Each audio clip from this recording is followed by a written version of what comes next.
Assalamualaikum warahmatullahi wabarakatuh. Salam sejahtera bagi kita semua. Om Swastiastu, Nama Budaya, Salam Kebajikan.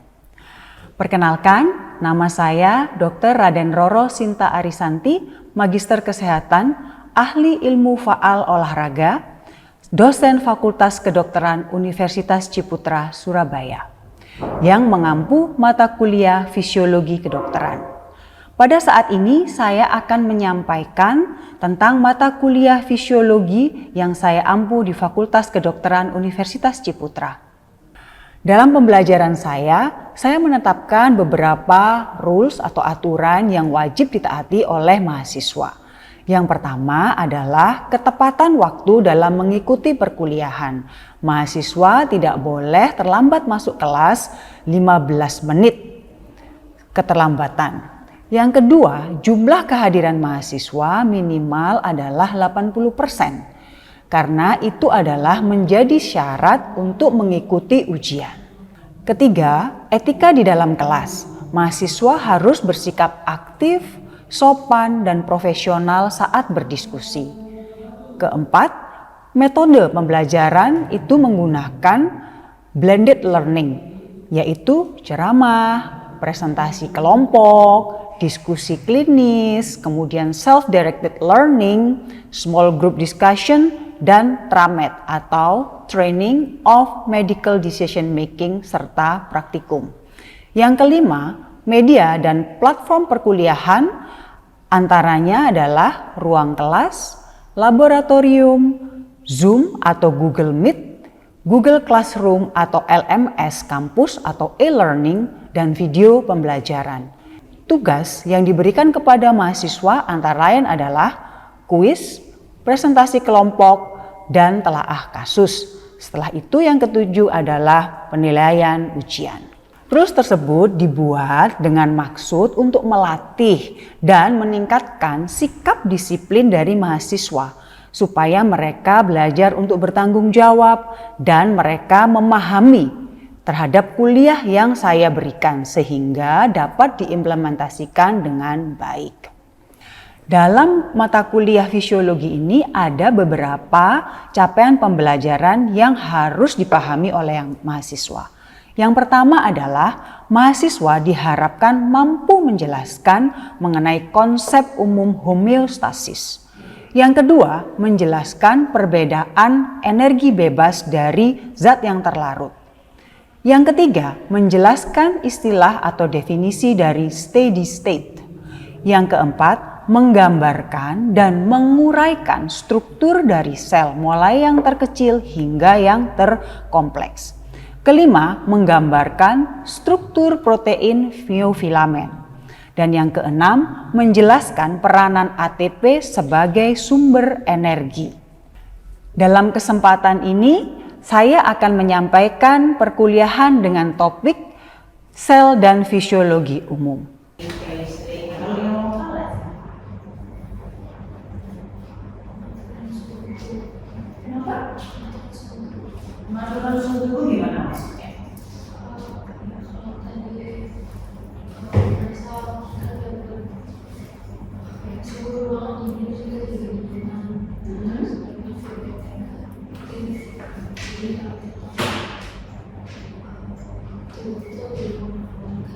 Dengan cara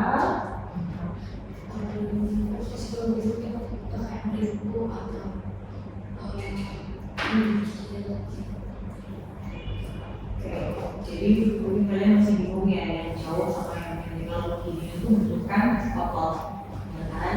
Padahal sensornya untuk suhu itu ada di kulit nggak? Nah, itu bisa dibilang itu sinyal ya. Tapi kalau sinyal ultravioletnya atau lokalnya adalah kalau misalnya ada dingin yang datang, tubuh kita secara lokal apa yang terjadi? Kulit kita kayak apa kedinginan? Pucat, ya. Karena ada vasokonstriksi. Nah, itu yang namanya lokal. Jadi lokal di tempat itu aja. Jadi belum ke menggigil apa segala macam. Itu lokalnya. Ya. Ya, sama dengan seperti kayak kurang oksigen gitu ya. Dilatasi di pembuluh darahnya gitu. Oke, sekarang perbedaan umpan balik positif dan negatif. Ini sudah kita sempat bahas, ayo apa?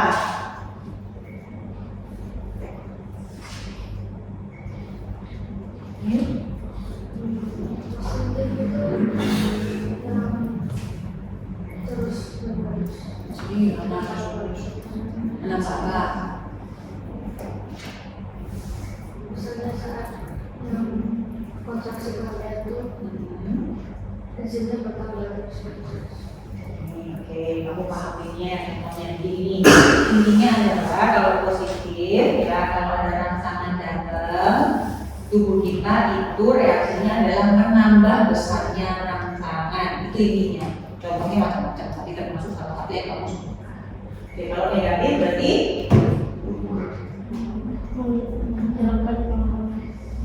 jadi kalau ada rangsangan dia dikurangi, itu namanya negatif. Oke. Oke, ini sudah. Ya, bisa. Kompartemen. Apa sih kompartemen?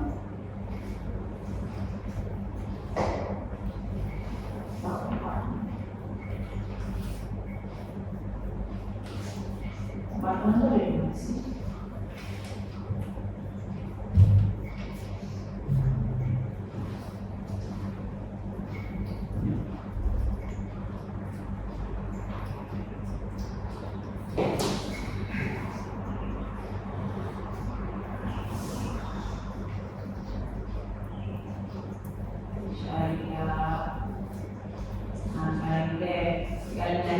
Kenapa aku butuh energi? Kenapa aku butuh energi? Buat apa? Sama aktivitas Aktivitas apa? sama aktivitas Ya, apa pakai itu? organ dan mengikat Terus Bayu, apa aktivitas apa? Dari organ ini apa aja aktivitasnya? Ya benar, aktivitas organ apa aja? kontraksi Terus lagi?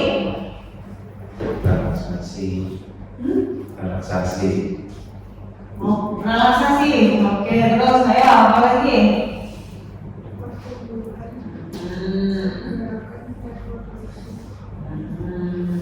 Ya, ini semua harus kan kalian harus mampu menjelaskan, nggak cuma oke buat aktivitas apa aja yang diperlukan ya. Oke ya. Oke, sekarang ini masih banyak di sini.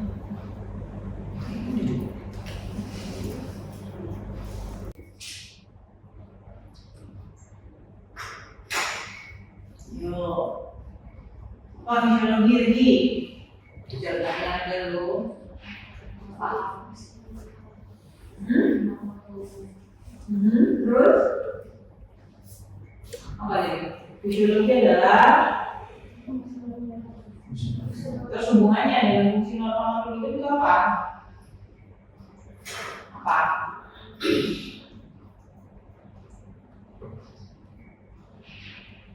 Ya, fisiologi menjelaskan fungsi dari makhluk hidup bagaimana, secara apa, secara kimia dan fisika, semua komponen-komponennya kita jelaskan di fisiologi. Ya, oke, terus kenapa homeostasis penting dalam hubungan manusia?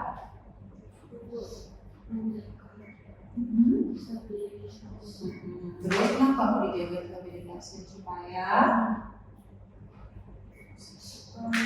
tidak kalau normalnya terganggu terjadi kalau nggak normal terjadi apa? Nah, jadi apa? Kenapa homeostasis dalam tubuh penting? Supaya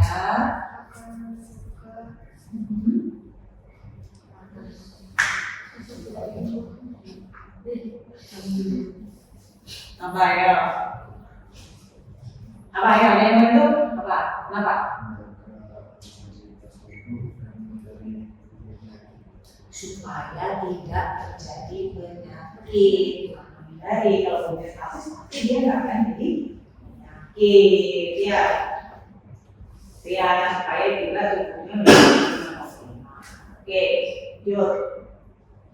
Nih, sebutkan dan jelaskan 3 komponen utama sistem berjalan organisasi dari barusan. Apa aja komponennya? Apa komponennya? Jadi semuanya pengendalian itu kan tadi harus ada yang sinyal masuk. Terus habis itu ada apa? Terus ada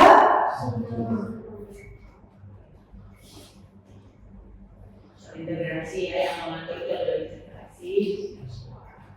Terus contoh pengaturan lokal organisasi apa? Contohnya apa?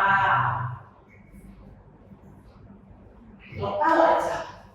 Jadi kalau pembuluh darah, tekanan darah dari tekanan darah tadi kan jauh ya. Dulu sinyalnya pakai kimiawi yang luar, atau kalau kita ngomong tadi ada yang kita mengurangi suhu yang dinginnya, ya kan, dengan cara meningkatkan produksi panas. Kalau yang positif, contohnya apa? Positif, contohnya apa?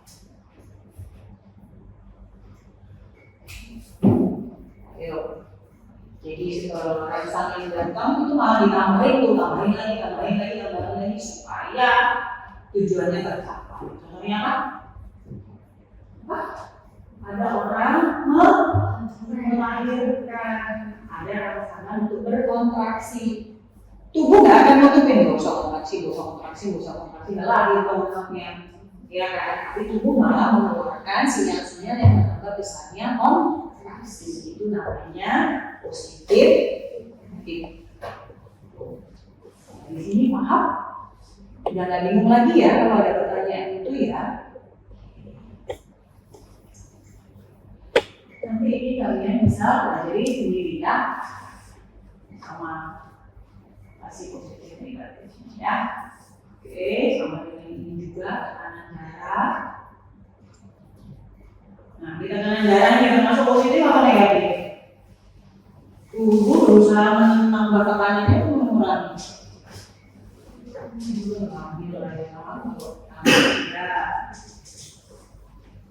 Ini pakai ya, kalau di sinyal yang dikeluarkan pakai sinyal kimia. Bukan tuh.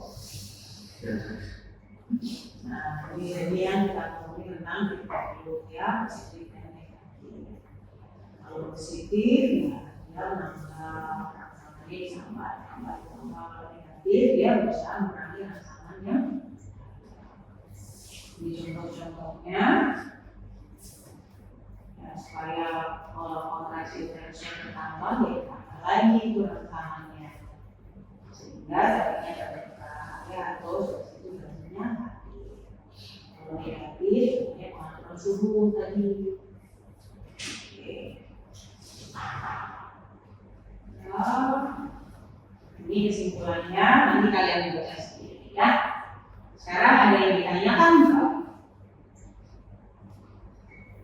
Kalau kalian ada yang ditanyain, saya yang tanya. Ada yang ditanyain?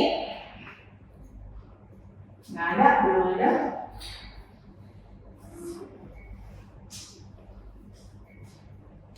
Oke, sekarang saya tanya. Nih, apa yang dimaksud dalam fisiologi dan bagaimana hubungannya dengan fungsi normal makhluk hidup? Tidak pernah kontak dengan bakteri. Tapi karena sistem imun kalian itu bagus, ya, karena kita ini kan dilengkapi sama tentara yang bela kita supaya tubuh kita ini nggak dijajah sama musuh, ibaratnya seperti itu. Tapi kalau sampai tentara itu sudah kecapean, kalau banyak infeksi yang masuk atau mungkin nutrisinya nggak cukup dan tidak mampu lagi menjaga dalam kondisi balance, akhirnya kita menderita ya. Ini dan tugasnya dari tubuh kita itu cukup berat karena akan mengalami perubahan dari eksternal di luar tubuh kita dan di internal dari tubuh kita, dan dia mengatur, mengorganisasikan gimana caranya supaya semuanya itu tetap dalam kondisi apa? Siap? Oke.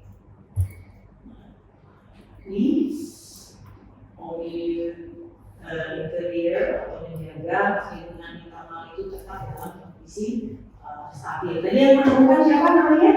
Orang mana yang menemukan mobil interior ini orang mana? Siapa namanya? Ini baik-baik ya. Ini tadi yang saya bilang, kenapa harus dalam kondisi homeostasis, karena ada namanya hukum kekalan massa. Jadi dimanapun massa itu tetap, tapi memang berubah-ubah aja bentuknya, sama seperti dengan air. Air bisa berubah jadi es, bisa berubah jadi uap air, tapi dia tidak akan pernah hilang, cuma berubah aja bentuknya terus seperti itu, tapi jumlahnya akan ya.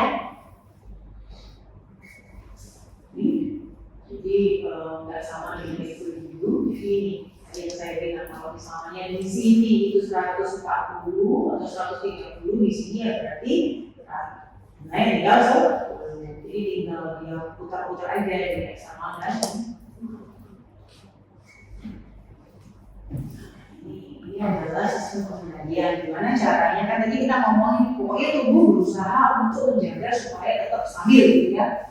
Ternyata ada sistemnya nih. Sistemnya adalah namanya feedback loop atau umpan balik.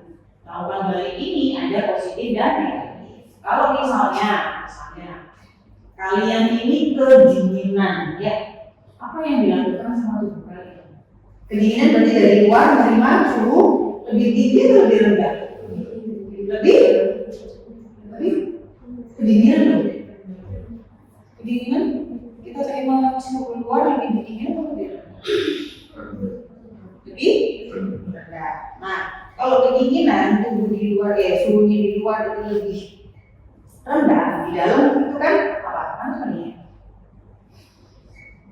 Lebih panas atau lebih? Nah, siap. Artinya kalau misalnya kita masih suhunya panas, misal segini ya, ini tubuh kita merasa kedinginan enggak?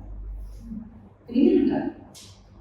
Enggak ya, karena di dalam masih bisa mengkompensasi suhunya, jadi masih bisa menstabilkan gitu loh, mencoba untuk menstabilkan bisa jadi kita nggak merasa kedinginan, tapi coba kalau kita misalnya pergi ke tempat yang bersalju atau yang juga es gitu ya. Nah, tubuh kita ini berusaha untuk tetap dalam suhu normal. Berapa sih suhu normal tubuh?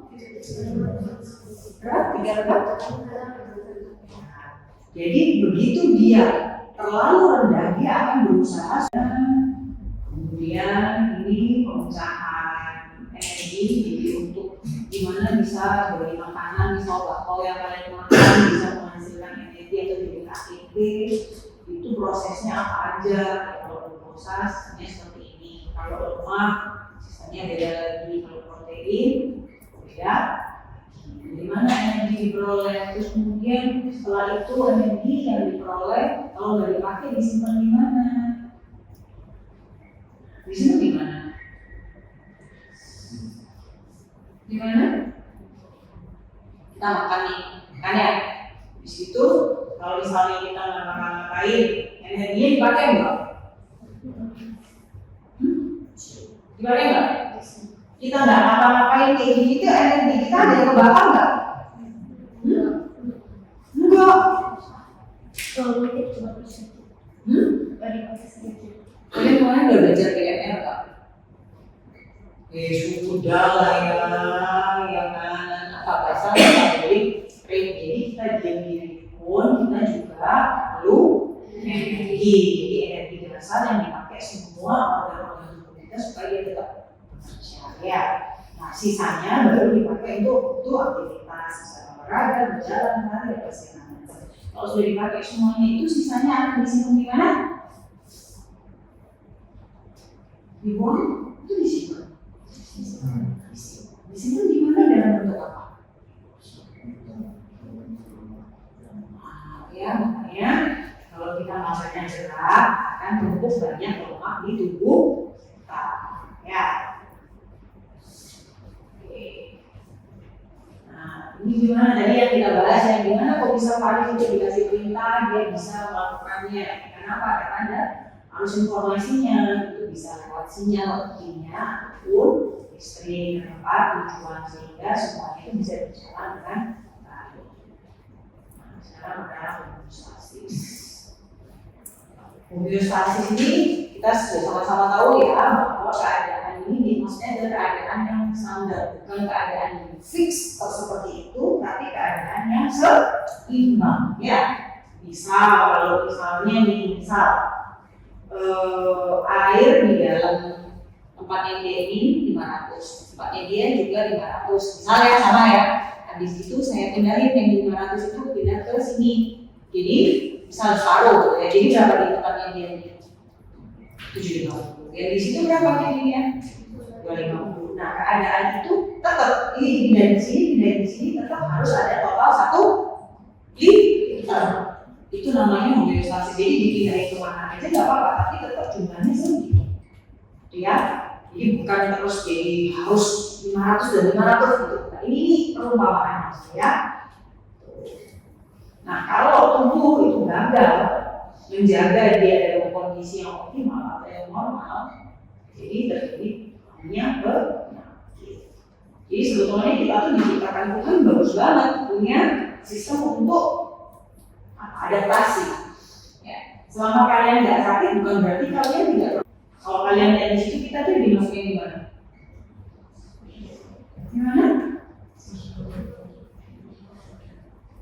Fisiologi tapi yang mana tuh? Itu ada atom, molekul, sel, jaringan, organ, mekanisme populasi, satu spesies, ekosistem. Kita yang di mana nih? Populasi satu spesies kita selalu masuk dalam organisme ya. Nah, tubuh kita ini, kita kan manusia, kita ini tersusun dari berbagai sistem organ. Sistem organ kita ada berapa, apa aja, boleh tuh? Muskulus skeletal, terus? Digestif, terus? Kardiovaskular, terus? Respirasi, terus? Saraf, terus?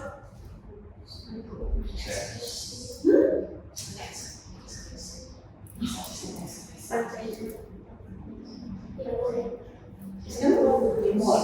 Apa ini sistem imun?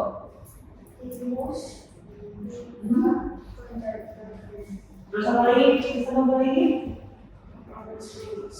Terus apa lagi? Terus?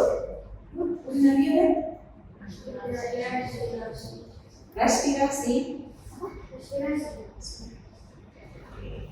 Jadi itu sistem-sistem yang ada di dalam tubuh kita. Sedangkan tiap sistem itu tersusun dari organ. Ya, jadi saya nanya, kalau sistem saraf terdiri dari apa aja organnya? Spinal cord, ya, terus spinalis. Terus kalau sistem pencernaan terdiri dari apa aja organnya?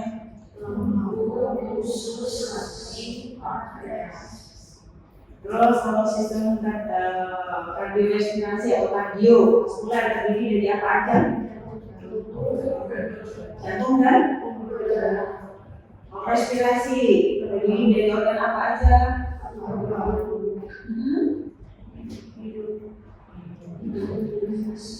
Terus? Nah itu kalian mesti tahu ya apa masing-masing ya apa aja. Terus organ itu terdiri dari jaringan. Jaringan itu apa? Sel yang mempunyai fungsi yang sama. Nah, sel itu terdiri dari apa aja? Dari molekul. Molekul terdiri dari apa aja? Jadi kita itu dari berbagai macam atom yang membentuk suatu molekul, membentuk sel, ya. Oke, kita sekarang struktur dan posisi kita sudah bahas ya. Ada interaksinya, ada rancangan saraf kan, sehingga refleksnya kamu terus garuk gitu kan. Nah, itu semua adalah fungsi fisiologis. Nah, contoh kalau kepanasan, ada nggak orang kepanasan terus diem aja gitu?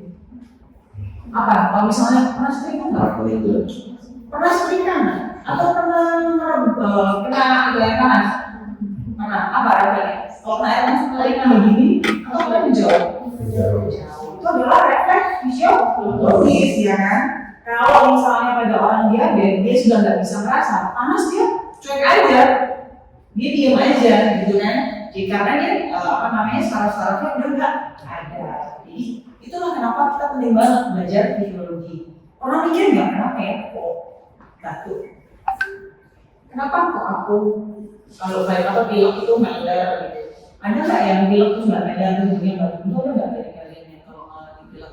Ada kan? Pernah nggak berpikir seperti itu? Pernah nggak mikir, kok bisa ya aku duduk? Kok bisa misalnya saya berdiri dong? Nah, kenapa kok bisa dia nurutin saya mau berdiri? Siapa yang menyuruh dia ngangkat badannya dari duduk ke berdiri? Duduk kan bisa. Kita nggak berpikir seperti itu. Asalnya dari mana kira-kira? Asalnya dari mana? Misal saya mau baris berdiri.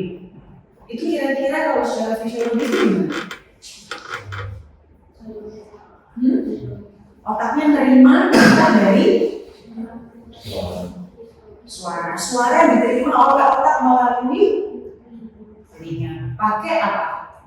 Medianya apa? Supaya suara saya kamu dengar, itu pakai medianya apa? Saraf kan nempel di sini. Dari saya ke kamu kan nggak ada sarafnya nggak antara kita. Oke? Gelombang suara. Ya. Kalian pasti juga udah paham ya di telinga itu ada organ apa aja untuk menerima gelombang. Itu diartikan sama Nah, otak habis itu apa? Ngirim sinyal. Nah, sekarang kita hubungannya sama kalau berdiri itu butuh apa sih, organ apa yang bikin kita berdiri? Kaki. Iya. Maksudnya sistem organ apa? Apa? Sistem muskuloskeletal. Nah, jadi oke. Habis itu saraf dia ngeluarkan apa? Asetilkolin. Dia berangkat ke otot yang dituju. Habis itu terjadi kontraksi. Seperti itu semua kita pelajari di ya. Oke. Hari ini kita akan belajar lagi tentang pengantar fisiologi ya, introduction to fisiologi. I think kalian semua juga udah pernah ya. Jadi kita mulai dari awal lagi topik bahasanya. Jadi kita akan bahas apa sih definisi fisiologi. Jadi semua kalau mau belajar kita mesti mulai dari definisi dulu. Kalau kita nggak tahu definisi kan kita nggak bisa belajar lebih lanjut ya. Habis itu kenapa kita harus belajar fisiologi, kemudian tingkatan organisme, kemudian apa itu milieu, kemudian apa itu homeostasis dan sistem pengendalian. Ya. Oke. Sekarang siapa yang bisa bantu saya jawab apa sih definisi fisiologi? Tinggal baca tuh ada ya kan jadinya. Nah. Jadi apa?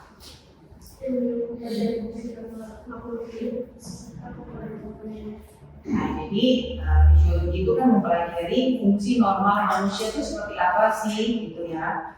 Jadi sama kayak ya, kita tahu fungsinya. Gini, kita tahu kalau dia rusak gimana. Kalau dia tidak berfungsi sesuai dengan fungsi normalnya kan. Nah, kenapa kita ngomongin fisiologi? Karena supaya kita tahu. Kalian semua nanti berharap jadi apa nih? Jadi dokter. Fungsinya dokter buat? Kenapa? Untuk menyembuhkan. Nah, kalau menyembuhkan berarti artinya kita mengembalikan fungsi yang tidak normal jadi ke normal. Nah, oleh karena itu, kenapa fisiologi itu penting buat kalian supaya kalian tuh tahu, oh kalau misalnya kita tahu normal, kalau ada nggak normal kita jadi tanda ya, jadi oh ini nggak normal ya. Jadi itulah kenapa fisiologi itu penting banget buat kalian. Ya, oke. Kemudian secara garis besar aja ya, kalau detail kalian bisa belajar sendiri. Nah, kenapa kita belajar fisiologi? Karena semua fungsi dari hidup kita ini kita dapat ya dari fisiologi itu. Gimana kalian duduk sekarang ini, Paris garuk-garuk gitu kan? Itu semua fungsi fisiologis. Kenapa kamu garuk-garuk kayak? Nah, gatal karena apa? Ayo, ya pasti itu ada rasa. Itu yang akan digunakan kan untuk berusaha menstabilkan suhu yang ada di dalam tubuh sehingga dia tetap dalam kondisi homeostasi. Terus selain menggigil apa lagi? Apa reaksi tubuh kita kalau kedinginan? Kedinginan, menggigil. Terus habis itu gini. Apa nih? Apa kita gini? Bungkar ya? Apa kerolin gitu ya? Supaya apa? Atau kita pakai selimut aja? Supaya apa? Apa? Kenapa kok supaya apa? Kenapa? Oke, panas tubuh kita keluar melalui kulit. Jadi semakin besar permukaannya, semakin banyak yang menguapkan keluar kan? Makanya kita berusaha memperkecil permukaan dengan cara apa? Melonggar begini, atau selimut. Selimut itu kan berusaha untuk menutupi supaya udara panasnya nggak keluar dari ya. Itu adalah apa? Negatif atau positif? Apa?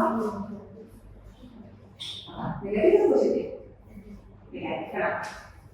Loh, ya harus sama-sama. Soal melalui begitu, kenapa?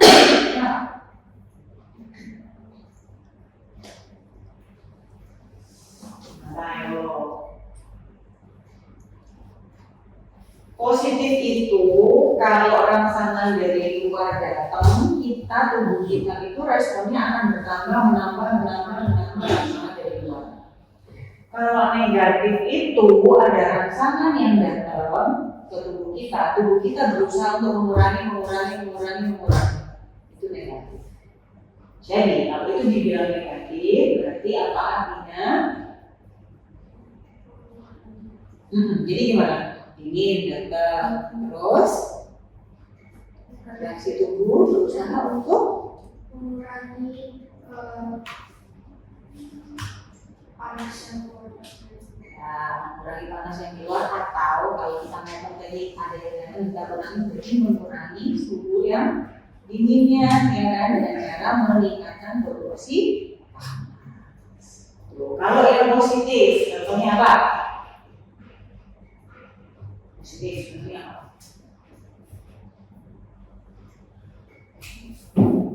Ayo. Jadi rangsangan yang datang itu malah tambahin lagi supaya tujuannya tercapai. Contohnya apa? Ada orang melahirkan, ada rangsangan untuk berkontraksi. Tubuh nggak akan nutupin, nggak usah kontraksi, nggak lahir anaknya. Ya kan? Tapi tubuh malah mengeluarkan sinyal-sinyal yang menambah besarnya kontraksi. Itu namanya positif. Di sini paham? Udah nggak bingung lagi ya kalau ada pertanyaan itu ya. Nanti ini kalian bisa pelajari sendiri ya, sama kasih positif negatifnya ya. Oke, sama dengan ini juga tekanan darah. Nah, di tekanan darah ini termasuk positif atau negatif? Apa aja? Otak, terus spinal cord gimana sih? Nah, spinal cord-nya ini spinal cord ya, kemudian saraf-sarafnya menuju ke perifer. Dia itu mengontrol ya dan meregulasi semua organ lainnya, termasuk semua bervariasi ya. Kemudian otot untuk bekerja, butuh apa otot bekerja? Supaya dia bisa bekerja butuh apa? Butuh energi. Untuk energi disediakan butuh apa? Butuh oksigen, ya kan? Untuk memecah DHT, ya kan? Glukosa kan, apa semua dipercaya untuk tersedianya ATP. Kemudian oksigen dapat dari mana? Kita nafas masuk dari mana? Dari hidung, terus kan? Kemana? Habis dari hidung terus didiare ke paru. Nah, dari paru pernah dipikir nggak oksigen di paru ini sampai ke ujung kakimu ini gimana caranya? Lewat sirkulasi darah. Tapi masa dia langsung bisa keluar, langsung jalan ke sirkulasi darah? Dia perlu apa pompanya?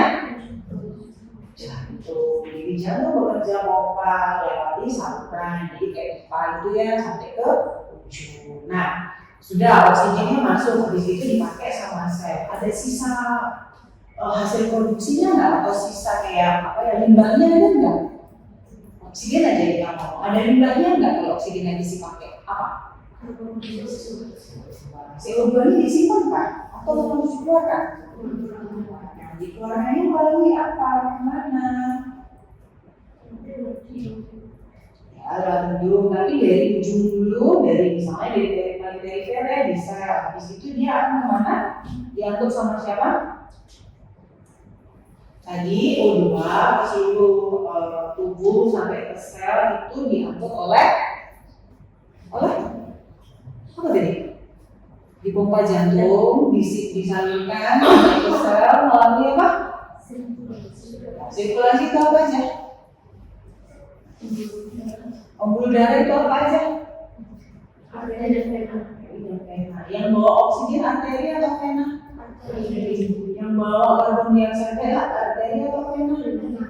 Jadi sekarang habis itu sampahnya dibuang, siapa yang angkut? Nah, diarahkan ke mana? Supaya dia keluar dari hidung, dia dibawa ke mana?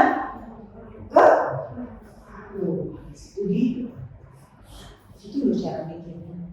Gitu ya. Jadi kalau kalian bisa aplikasikan itu ke diri kalian, jadi menarik. Kalau enggak cuma sekedar lewat aja.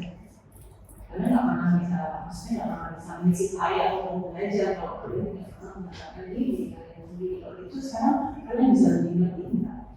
Oh, cara itu begini ya. Sama dengan nutrisi. Nutrisi maksudnya lewat diarahkan ke mana? Nah, itu nanti tujuan kalian. Itu semua dipelajari di show ya. Nah, ini sebagian ya enak. Jadi darah tadi kan bersih ya, saya tidak ngangkut oksigen aja atau nutrisi. Dari situ kan dia ngangkut sampah. Jadi ada sampah yang harus dibuang. Nah, siapa yang memurnikan supaya darah ini tetap bisa berfungsi dengan baik? Itu disaring di sel. Ya. Di situ gimana caranya dapat nutrisi? Dapat dari saluran ajar. Oke. Sampai di sini ada yang ditanyakan? Tanya supaya kamu nggak bingung nanti nutrisinya. Ada yang mau ditanyakan? Itu sudah ngantuk. Mau tanya apa? Sudah jelas? Rasanya saya nggak usah dijelasin ulang ya, karena kalian itu sudah pernah nih.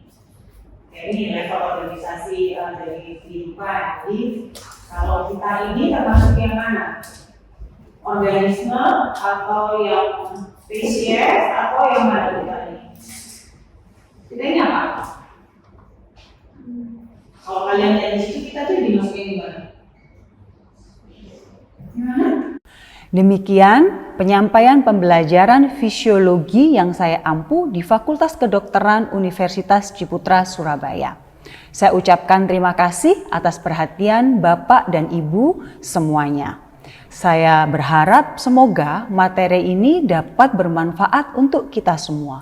Wassalamualaikum warahmatullahi wabarakatuh. Salam sejahtera bagi kita semua. Om Swastiastu, Nama Budaya, salam kebajikan.